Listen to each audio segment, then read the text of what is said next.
Every weekday for 1 week, I would attend 4 hours of Spanish classes at La Calle Spanish School in Merida.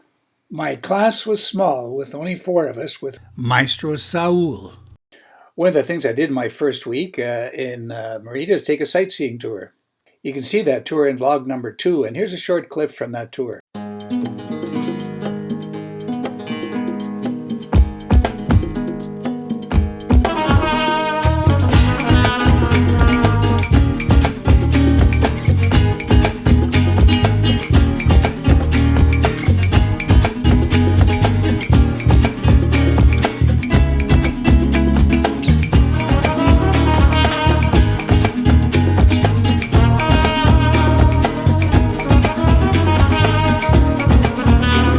On Calle 55 at number 480, behind that colorful door, is where you have an amazing Spanish language school called La Calle, English, the street.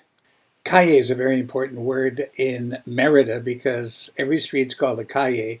The even ones run north-south, the odd ones run east-west. My excellent hotel was on Calle 57 and was called Hotel Casa 57. To see more about that, see vlog number 4. Now, the language school, La Calle, as you can see, is very close to the main square, or the Plaza Grande, or Zocalo, just within walking distance. Now, you can't beat the location of this school.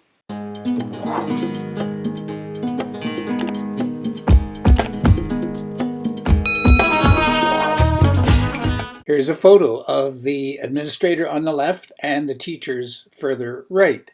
So you have 1, 2, 3, 4, 5, 6 teachers, and they're all excellent. And that is Saul on the left, who is my maestro.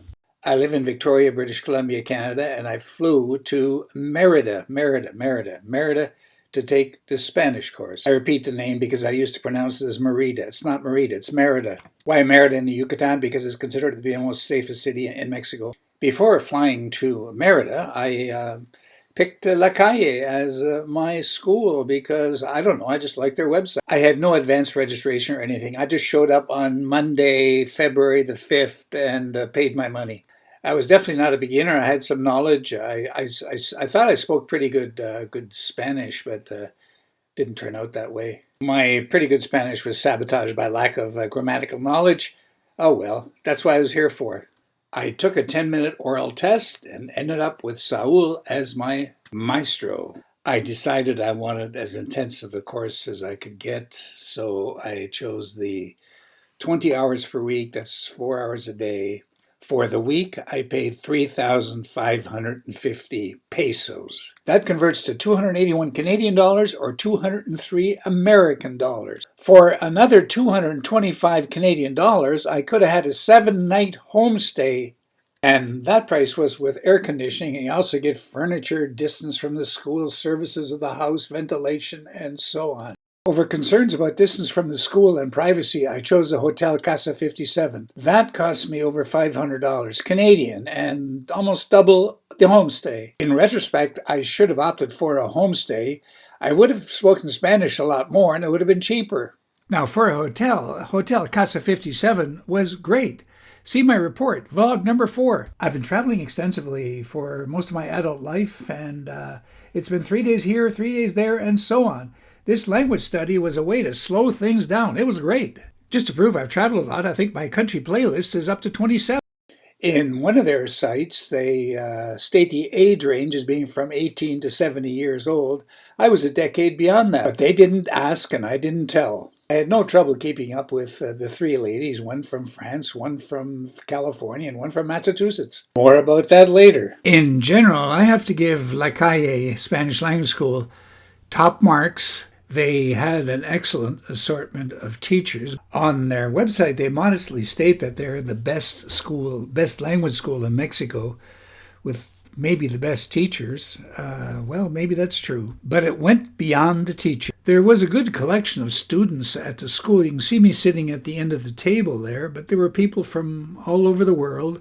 So it had this feeling of a school. They had a good assortment of extra activities, such as tours of the Yucatan Peninsula, cooking schools, cinema at the school, going to the cenotes, those sinkholes, which were great for swimming, and the archaeological sites.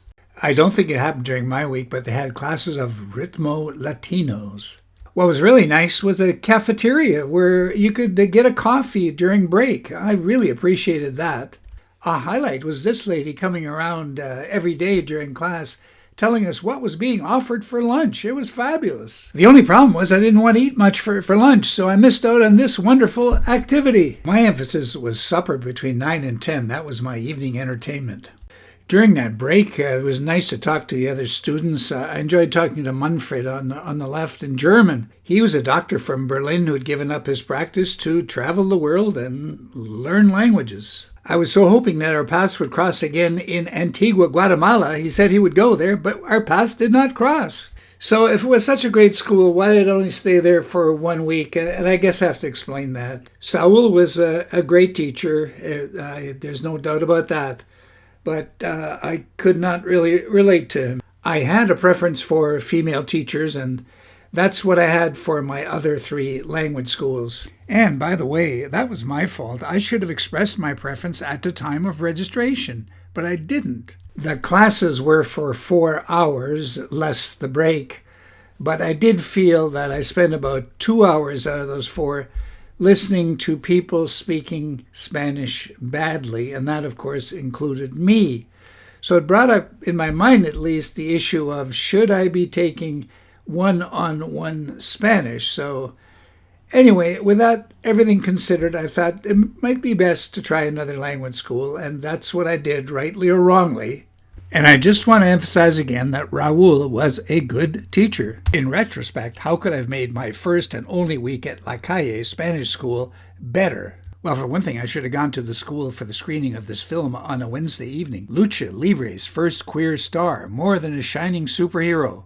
It tells the story of the life of Chicano and gay wrestler Saul Armendariz, a now beloved icon of the ring who earned success by defying prejudice and convention. The next morning in class, a discussion of that film took about 1 hour, and I was basically a bystander. I didn't see the film. The others did, and they enjoyed it. By the way, the school was very welcoming to the LGBT community. I would have had a better week if I didn't have to wear a mask as of the 3rd day. I got quite a nasty cough, at least in the evening. I didn't want to take any chances with my classmates. I wasn't the only one, as one of my classmates wore a mask all week long, not too conducive to speaking. Cough luckily only lasted for 2 days. A COVID test in Mexico is $100 Canadian. Might have had something to do with my not going to the screening of the film. I should have definitely changed my routine and had those great lunches that were prepared by Erica. That would have been great. Had I stayed for a second week, I could have participated in some of the activities that were taking place on the weekend. I should have opted for homestay. I would have been able to speak more Spanish, and it would have been cheaper. Who can beat that? In conclusion, I think La Calle is your best choice in Merida. I'll report on my next school in a later vlog.